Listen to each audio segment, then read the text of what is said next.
Thanks very much, Neil.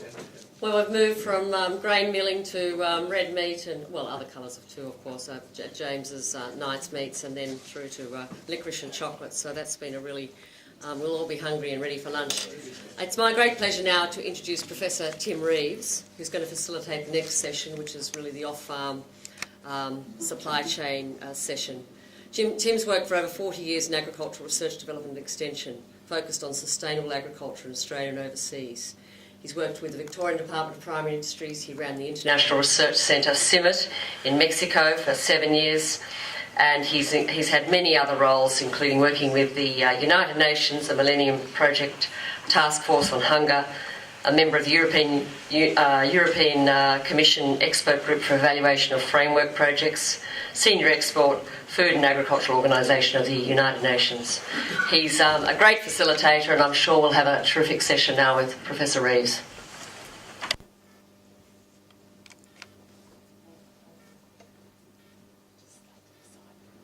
Very good. I'll use the other one. Colleagues, we've getting to, in some senses, the business end. We've had the natural progression through on-farm, through value adding, and we're looking again beyond the farm gate.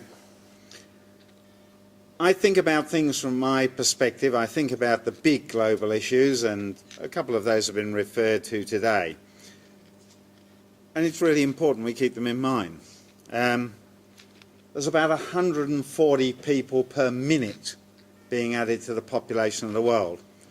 Don't all need flat screen TVs or cars, but they all have to eat.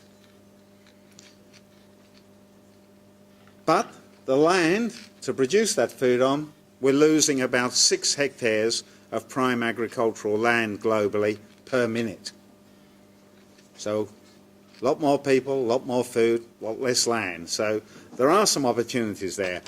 Murray, you were talking about, you know, this big picture, and it hadn't resonated at the farm level, but actually there is some good news. Since about 99, 2000, real price of wheat and real price of food has gone up for the first time for about 50 years. And in fact, you saw Graham's graph with energy prices and FAO food price index, and it's a turnaround. So demand is starting to resonate. However, demand can't be turned into profit unless you've got an efficient, effective post-farm gate operation. We're going to have the privilege in this session of listening to 3 efficient and effective post-farm gate operators, businesses. There are some similarities between their businesses, but there are some differences as well. So they're going to be a great range of examples for us, and I think it's going to be very informative for us. The first presentation is going to be by Angus Woods, and he's one of the family members and owners of the Woods Group of businesses located in Gundawindi in Queensland. Angus is going to talk about his business. I'm not going to say too much about it here, but I'm just saying that he would be just about the perfect example of the family member you want if you're on the farm, because he started off on the farm, he went off and went to university, got some real skills in relation to commerce, went and worked in the private sector for Ernst & Young, and come back to the business with those skills, and he's bringing those skills to bear. And the Woods Group of businesses is a really interesting group, and particularly interesting in terms of their post-farm gate operations. So Angus, over to you.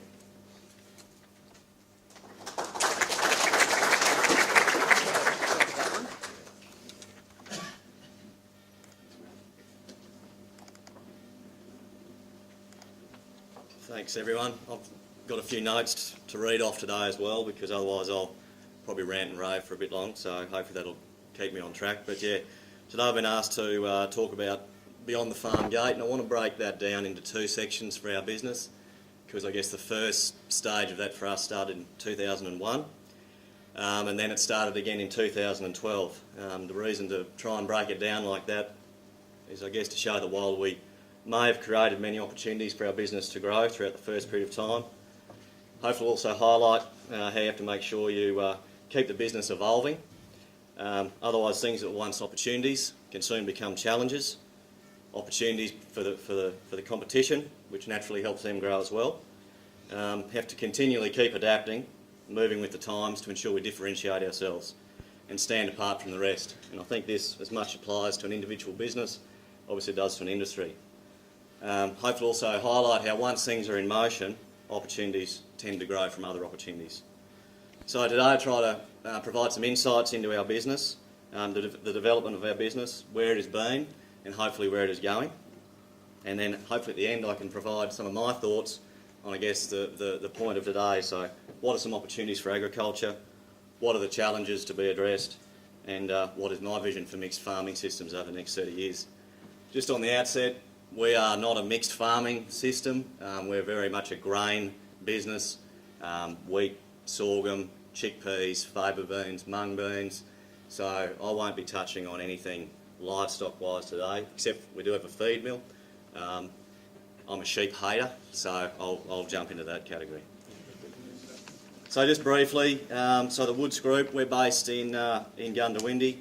The business is made up of 6 key operating divisions. We've still got farming, grain marketing, we've got a seed business, stock feed, manufacturing and sales for the pork and poultry industries, logistics, and more recently we've started a food business.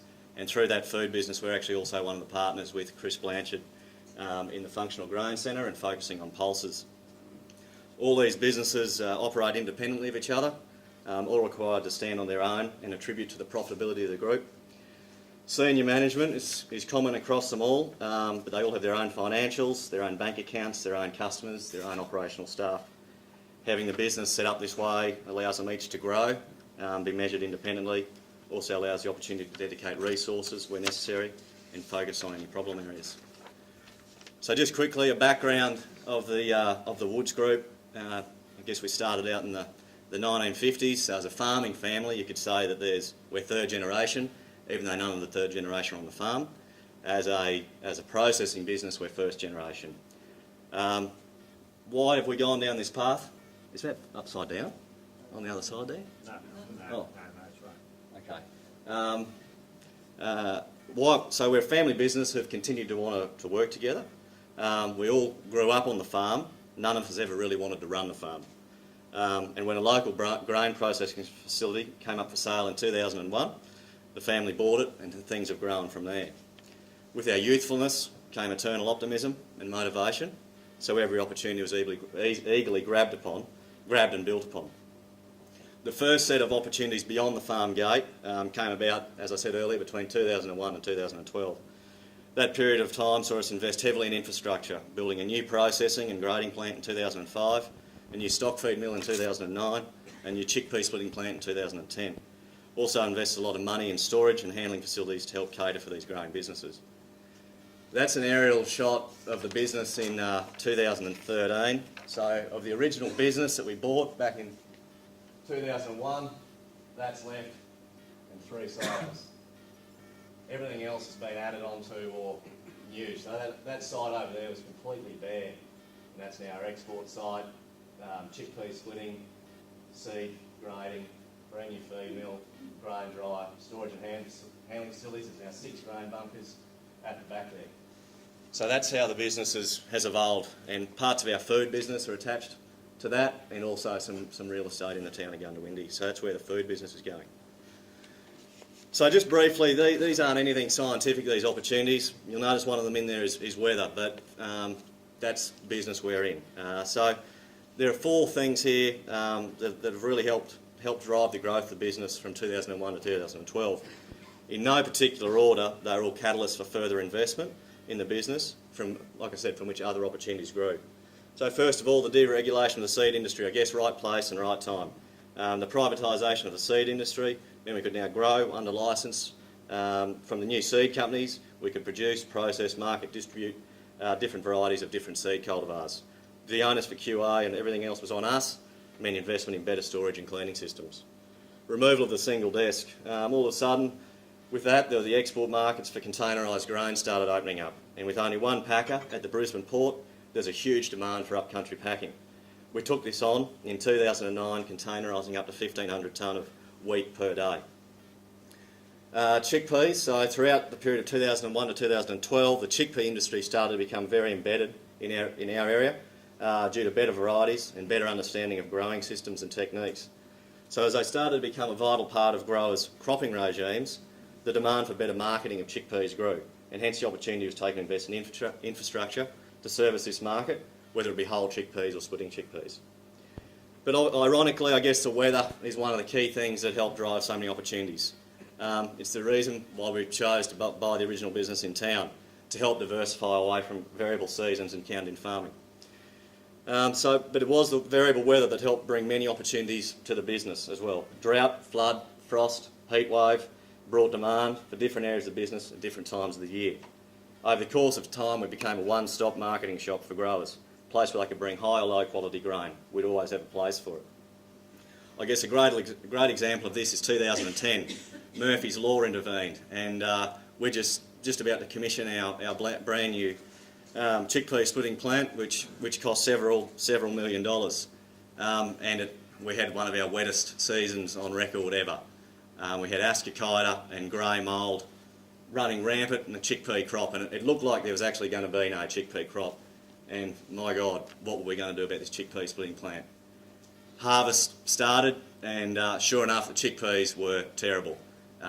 Not good enough for export, barely good enough for stock feed. But gee, they're good for splitting because they would fall apart. But they were bad quality. You know, the ascochyta would give them marks on the kernel. So anyway, we went and looked at a colour sorter and thought, you know, probably more for the horticultural industry, but we'll give it a go. Ran some samples through, got it to the exporters. Yep, it looks good. So within a few weeks, we had our first colour sorter in place. We're open for business again. It was one of the best things we could have done. We took in chickpeas from all over the place, and growers loved that. They had a market for their chickpeas. We kept our chickpea splitting plant. We kept our customers happy. What are we doing with that colour sorter now, you might ask, because we've had a few dry years up there. We've now got 3, and they're all flat out busy because those colour sorters have now helped us get a higher quality chickpea split into the retail market for overseas. So an opportunity, challenge, it's another opportunity. So that's some of the opportunities. But in amongst that, we obviously had some challenges, started to grow. We did a fair bit of growth. So yeah, the business took advantage of these opportunities, invested in infrastructure, and more opportunities came because we started to have the capacity to pull things on. All of a sudden we had a big business, needed to be busy 12 months a year. No downtime allowed, and all of a sudden having a big business based on opportunities just wasn't good enough. Needed to have regular clients, stable profit margins, consistent returns. Parts of the business such as seed and stock feed have this and have continued to perform well, but it was missing from some other parts of the business, as I'll explain. Just like any business has embarked on growth, we had a good bank who backed us all the way, but as the business got bigger, they naturally wanted more information. We had a big workforce, in excess of 100, and a diverse customer base, all equally reliant on us as we were on them. So the growth started to change direction a bit, and not necessarily the fun growth. Had to recruit in-house accountants to help manage internal and external reporting requirements. Recruitment of compliance staff, QA and OH&S, to ensure quality meets expectations every time. And as we became a bigger business, more trucks on the road, more silos in the complex, started to people take more notice. Things we could get away with as farmers, we couldn't do anymore. Penalty rates, weights of bags, forklift licences, high-vis uniforms, traffic signs. Where did it end? So the costs never end and started to making business to doing business very hard. We had people seeing what we were doing, and naturally we couldn't service everyone everywhere. So we had competition popping up everywhere, particularly in grain marketing. We went from being the only up-country packer to there now being about 10 in our area. And as we all know, there isn't 10 times as much grain being grown. And just as naturally as the weather can be your friend, it can be your foe. While we might have been able to split plenty of chickpeas in 2010, we couldn't export any for the export market. We had trouble exporting wheat into the export market because of all the downgrades. Likewise, last year and this year, with the dry weather in our region, domestic grain prices have been very high, higher than export prices. So while the domestic arm of our business is doing well, trading grain into the feed market, as is the farm, which is benefiting from high grain prices, the export side is very quiet. And with a lot of money invested in infrastructure and people to enable this export of grain to happen, we're currently seeing little return on that investment, which isn't good for business growth. So it's time for a change. The initial model of moving beyond the farm gate, while successful, needed some modifications, with some divisions of the business having become at times too opportunistic and irregular, with too much competition, causing profit margins to be squeezed. Some parts were still too reliant on the weather, and hence a new entity was added to the business. So Woods Foods, we think it's a new opportunity. It was set up in 2012. As I've just alluded to, at that point our existing business, we'd reached a stage where we knew we had to refocus on our goals and strategy to remain sustainable and competitive. Increased competition, lower trading margins across some business divisions, we're seeing the business turning over lots of money for little return. Had to continue to weatherproof the business. We'd invested a lot of money in infrastructure though, which we couldn't walk away from, so we knew that infrastructure had to continue to be fully utilised. So through meeting with some industry experts, some of them people like Chris, talk about what we had to offer and what we were trying to achieve, an opportunity was recognised to capitalise on the changing trends of consumers in the food industry. I'll let you read about Woods Foods there very briefly. I mean, I do comment on things like allergen-free and gluten-free, which are great opportunities, but it's not just where our business wants to be. We want to appeal to the whole market. We've focused on chickpeas, fibre beans, sorghum initially, while they are niche crops or ingredients in the food sense, particularly in Western diets. They have had and are experiencing very, very real opportunities for growth in the food industry. The fact though that they're very mainstream in terms of production and marketing in our region allows us the opportunity to continue on with the business as usual with these crops and over time build the profile of the crops as food ingredients. The fact that they are mainstream crops in a production sense allows economies of scale in terms of processing and pricing, which is helpful when introducing these crops and ingredients to people who may not be overly familiar with them. We still have our grain packing business, our stock feed, seed, transport, farming, and all will play a major role in the successful development of Woods Foods. We wouldn't be able to start Woods Foods without them. These businesses help give Woods Foods scale to justify roles like QA and compliance, financial backing, stock on hand, customer credibility, performance of jobs in-house like grading and processing. We've started a food business which is an extension to our existing business, and we're focusing on crops that are well entrenched in the region and in our business. We're trying to do the next value add to these crops rather than shipping them out as a commodity. We aren't trying to form a food business which processes and markets exotic ingredients like quinoa or chia. For a traditionally commodity-based business, moving into food has been a big step out of our comfort zone. We've moved from talking about dollars per tonne to cents per kilo, instead of talking about nutrient profile of soils, it's the nutrient composition of food. So just really briefly, some of our products that we're getting off the ground, we've got some flours, a fibre source, some puffs, which we're patenting the process around the puffs. We started selling these products in December 2012. We had one product back then, we've now got 8, and we've already got more in the development phase. We've developed a range of ingredients that are applications and are being sold in biscuits, chips, breakfast bars, breakfast cereals, snacks, breads, frozen pastry. Chickpea fibre recently went into a new breakfast cereal called Active Balance, and it's the first breakfast cereal in the world to have chickpea hulls on the ingredient list. And now there's a few others who are trialling it, which is fantastic. I don't want to, you've all probably read a lot of this next slide, and I don't want to rehash stuff, but it's important to us and why we went on this path. So, won't be death by PowerPoint, but I'm going to read out a few quotes here shortly. So, why did we focus on chickpeas, faba beans, and sorghum? I'm probably going to go over it. I've got a couple of slides to go, is that all right? So I've heard a lot recently about Australia's transition from mining boom to dining boom. This in mind, it seemed logical to start focusing on our products less as a commodity and more as a food. Here we are buying and processing all these chickpeas, faba beans and sorghum each year, only to sell them off as a commodity for further processing. And on the other hand, we're hearing about Australia becoming a food bowl for Asia and the world. So why not find more applications for these products? I mean, if you read that quote, there's a rapid expansion of Asian economies, populations, socio-economic classes and incomes, coupled with consumer demand for healthy, biofunctional, safe food, as well as assurance of provenance and more dietary protein. You've also, and Australian-grown chickpeas and favour beans, sorghum, are well placed to tick all these boxes and take advantage of the Asian century. We've got changing consumer tastes and industry trends, again, around protein and fibre. After years of peddling sugar, salt and fat, companies in the $1 trillion food industry are on a protein binge to capture the health-conscious consumers, whose distaste for conventional packaged foods has resulted in anemic growth for household staples like Kellogg's cereals and Campbell's soups. Americans are gobbling up protein like it's their last days. Protein is the new black.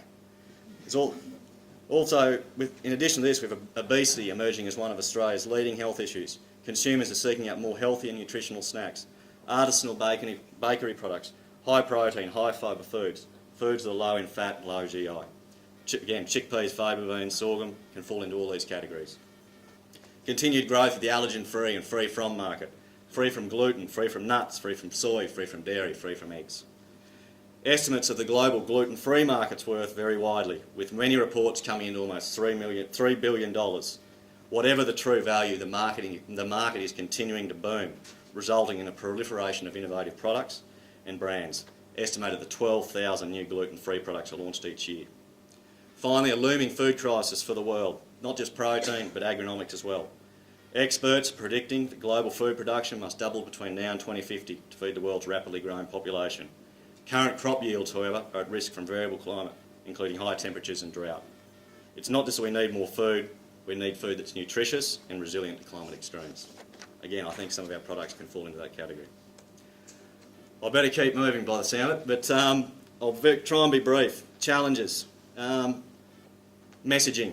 It's hard to, if you're a new person in the food game, turning up and telling the history about the farm and all that sounds okay to some, but it's a hard sell. You need to tell them that you're a professional and you know what you're doing. You've got systems in place.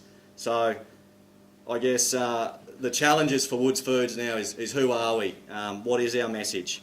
HACCP certification doesn't even come close for some of the big guys. You've got to be a global food safety initiative like BRC or SQF. Massive cost to do that. Some of them won't even trial your product unless you commit to doing that. Tens of thousands of dollars just hoping that they'll trial it, but they offer the carrot of some high volume. So, it's certainly not all easy. And after all that, we still have to make sure that we're competitive.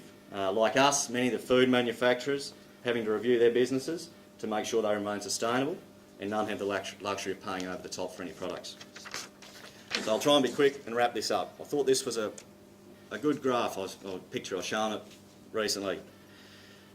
So to try and pull it all together for why we're here today, I guess this picture can help to illustrate what should be a major opportunity for from which so many other opportunities are going to stem. Expected world population of 9.6 billion people by 2050, and Asia representing 70% of that projected growth. You'd think there's some great opportunities ahead. I was told recently if Australia triples its food output, we will still only be able to supply 4% of Chinese food needs going forward. So it's probably an obvious thing to say, but the opportunities for agriculture just lie in there.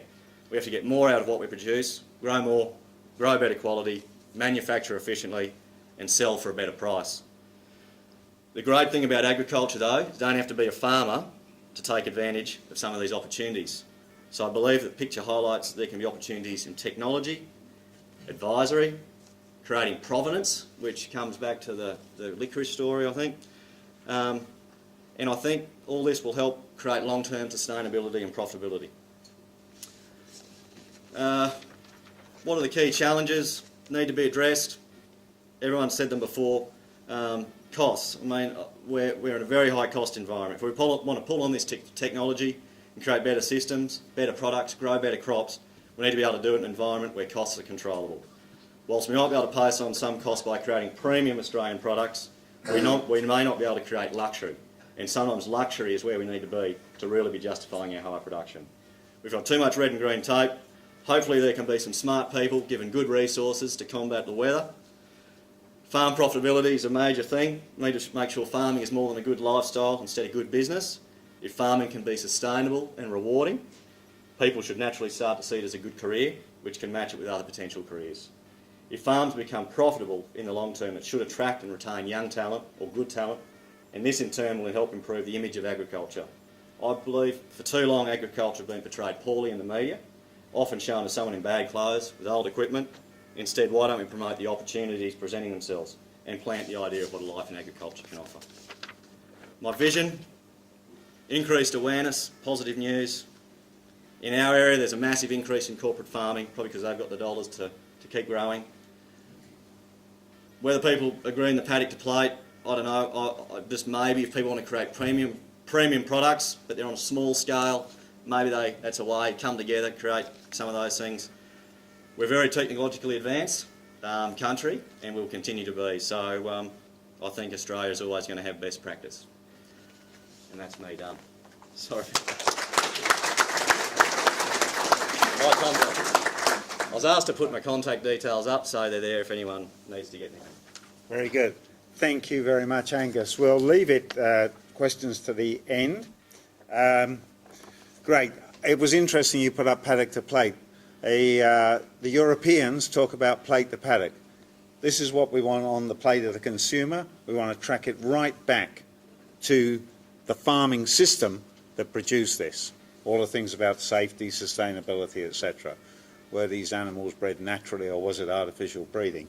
They're the sorts of things that are in the mindset of the middle class consumer. We've talked about a family business beyond the farm gate, and the